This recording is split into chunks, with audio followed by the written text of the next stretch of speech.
কাপ্তাই বাঁধের ১৬টি জলকপাট রাত ১০টায় খুলে দেয়া হবে। কাপ্তাই হ্রদের পানি বেড়ে যাওয়ায় কর্ণফুলী জলবিদ্যুৎ কেন্দ্রের স্পিলওয়ে খুলে দেবার সিদ্ধান্ত হয়। দর্শক, এ বিষয়ে টেলিফোনে আমাদের জানাচ্ছেন রাঙ্গামাটি থেকে ফজলে এলাহি। এলাহি, কুমিল্লা, ফেনী এবং নোয়াখালীর বন্যার ভয়াবহতা সম্পর্কে আমরা সবাই জানি। কাপ্তাই বাঁধ খুলে দেওয়ার বিষয়ে আপনি কতটুকু জানতে পেরেছেন? তাসলিমা, আপনি জানেন যে দেশের বৃহত্তম কৃত্রিম হ্রদ কাপ্তাই হ্রদ, এই হ্রদের পানি ধারণ ক্ষমতার কাছাকাছি আসায় এবং বিপদ সীমায় পৌঁছে যাওয়া আজ রাত 10টায় হ্রদের 16টি স্পিলওয়ে বা জলকপাট খুলে দেওয়া হবে 6 ইঞ্চি করে। এটি খুব নিয়মিত একটি কাজ, প্রায় প্রতি বছরই এই কাজটি করা হয়।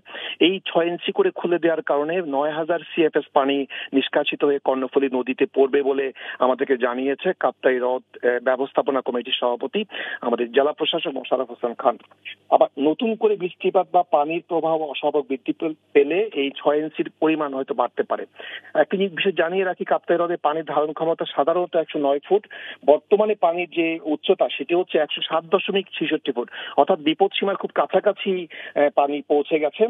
কাপ্তাই এই জলবিদ্যুৎ কেন্দ্রের যিনি ব্যবস্থাপক ATM আবু জাহের, তিনি জানিয়েছেন একই সময় বিদ্যুৎ উৎপাদনের জন্য ব্যবহৃত 5টি ইউনিটের মাধ্যমে 32,000 CFS পানিও নিষ্কাশিত হচ্ছে, যার মাধ্যমে 219 মেগাওয়াট বিদ্যুৎ উৎপাদিত হচ্ছে।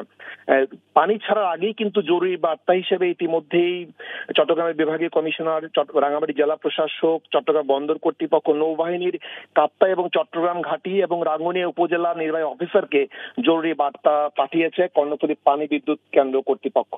আমরা রাঙ্গুনিয়া কাপ্তাইয়ের একাধিক সিনিয়র সাংবাদিকের সাথে কথা বলেছি, তারা আমাদেরকে জানিয়েছেন 6 ইঞ্চি করে পানি ছেড়ে দেওয়ার কারণে ভাটি অঞ্চল বা রাঙ্গুনিয়া উপজেলায় কোনো ধরনের নেতিবাচক প্রভাব পড়বে না। যদি এইটি বাড়িয়ে 1.5 ফুট বা 2 ফুট করে ছাড়া হয়, তখন রাঙ্গুনিয়ার কিছু এলাকা এবং পার্শ্ববর্তী রাউজান ও বোয়ালখালী কিছু এলাকা প্লাবিত হতে পারে। সামাজিক যোগাযোগ মাধ্যমে যে আতঙ্ক বা ভয় ছড়ানো হচ্ছে সেটি সঠিক নয় বলেও তারা আমাদেরকে জানিয়েছেন। একই সাথে জানিয়ে রাখি, রাঙ্গামাটির বন্যা পরিস্থিতি, রাঙ্গামাটি শহরে বন্যার কোনো প্রভাব পড়ে না। রাঙ্গামাটির বাগাইছড়ি, লংগদুর কিছু এলাকা প্লাবিত হয়, সেখানে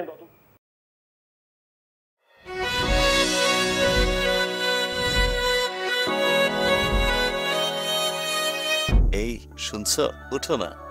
আমি বলবো একটু ঘুমাই। তোর বাইরে লেগে এক কাপ চা বানাই দে। ভাইয়া, চাই কি চিনি বেশি দিব নাকি কম? 2 চামচ লবণ দিয়ে দে। চোখে হাত ছুঁয়ে আছে সাজানো, পথ চলা কথা বলা যেন শেষ না। আমি যে বিয়ে করছি, আমার যে বউটা একটু ঘোরা উচিত, কারো মাথায় আছে? থাকি পথে আসলে তুমি বুঝি রাঙা রথে বিভোর হয়ে থাকি প্রতিটি ক্ষণ। ডাক্তারের কাছে যাবো স্যার, আমার একটু নিয়ে চলেন না।